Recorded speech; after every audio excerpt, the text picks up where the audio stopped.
It is officially week 2 of study abroad. This week seems that it's going to be more focused on actually doing school because for honestly like the last week it hasn't really felt like we've been doing that much actual schoolwork. It is a bit hard to do schoolwork when we're in like such a beautiful place that we just want to explore, but this week we kind of have to because we have a bunch of assignments, and today we are going to meet with our professor about ideas for our assignment, which I don't have many, so I'm gonna have to work on that a bit.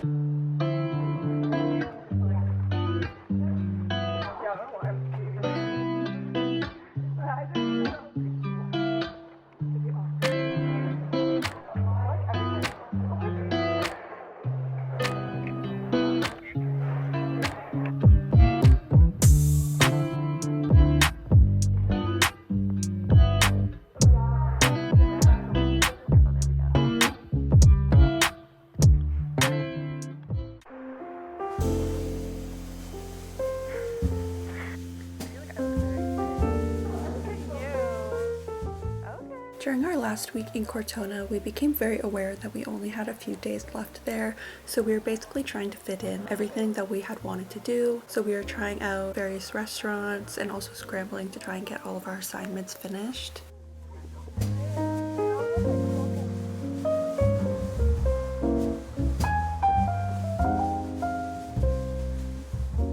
The 14th was our last actual school day. It was the day when we were presenting the projects that we had been working on for the entire 2 weeks. So after we had eaten breakfast and got ready, we walked over to the building where our class usually took place, and we actually got to use the chapel/auditorium to do our final presentations, which was a bit scary, but it was also cool at the same time.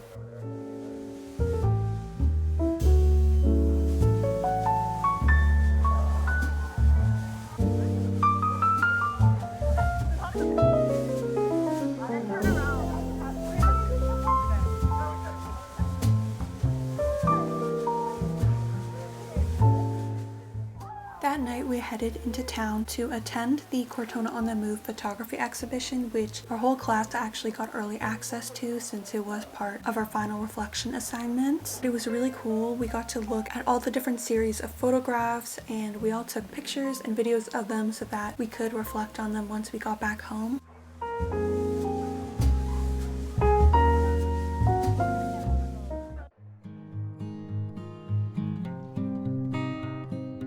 Our last couple of days in Cortona were pretty laid back. We did a lot of souvenir shopping. They had a lot of cool artisan pieces, especially pottery. We also went to lunch. Once again, we were trying to visit all of the restaurants that we had been wanting to visit. This one was actually part of a hotel and it was really great, and the whole atmosphere was just so cute. It looked over the countryside. That evening we attended the second half of the photography exhibition, which was actually on the top of the hill at the fortress. On our first day in Cortona, we actually went up to the fortress and saw the space being set up for the exhibition, so it was cool to see it finally come all together. So we just wandered around and took some pictures.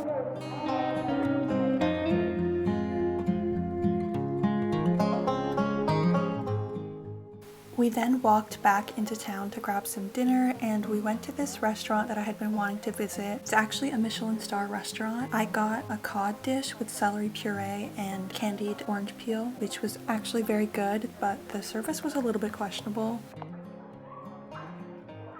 There were 3 main gelato spots in Cortona, and this was the only one we hadn't visited yet, so we decided, since we only had a couple of nights left, that we should try it, and it ended up honestly being one of my favorites.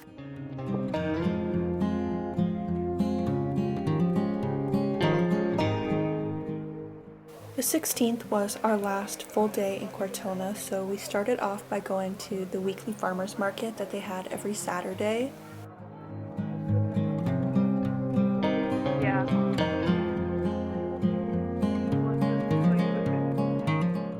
I also decided to go back to some of the pottery shops to buy some souvenirs for my parents.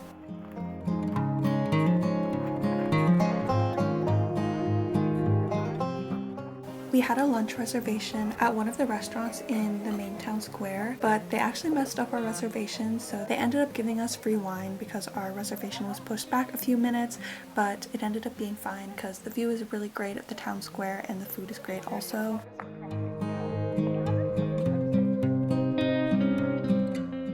After hanging out at the hotel for a bit and watching one final sunset, me and my friends grabbed some dinner at a restaurant in town.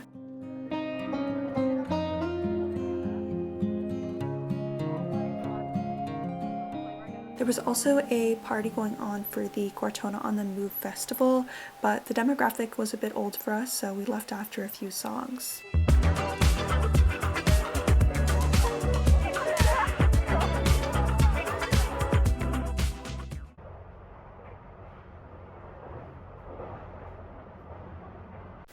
That morning we got up really early to catch our train to Rome. We only had about 24 hours in the city, so we wanted to make the most of it and hit up pretty much every touristy spot that we could.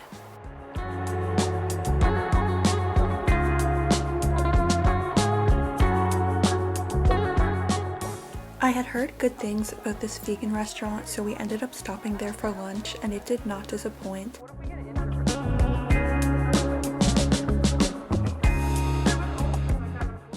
Next, we ended up at the Colosseum, which was insane to see in person. Unfortunately, we didn't have enough time to go in, but that just gives me a reason to go back.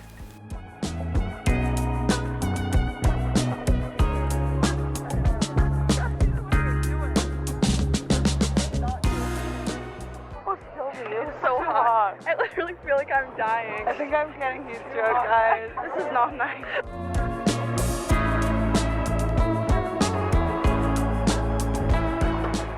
After the Colosseum, we did some shopping. I tried on this dress, which I kind of regret not getting, but after that we ended up going to the Spanish Steps.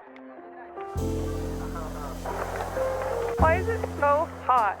Our hotel was right next to the Trevi Fountain, so on our way back we decided to stop there again and attempt to get some pictures. It's kind of like a sport trying to get pictures there because there's so many people at all times, but it's such a surreal experience to see it, so it's definitely worth it.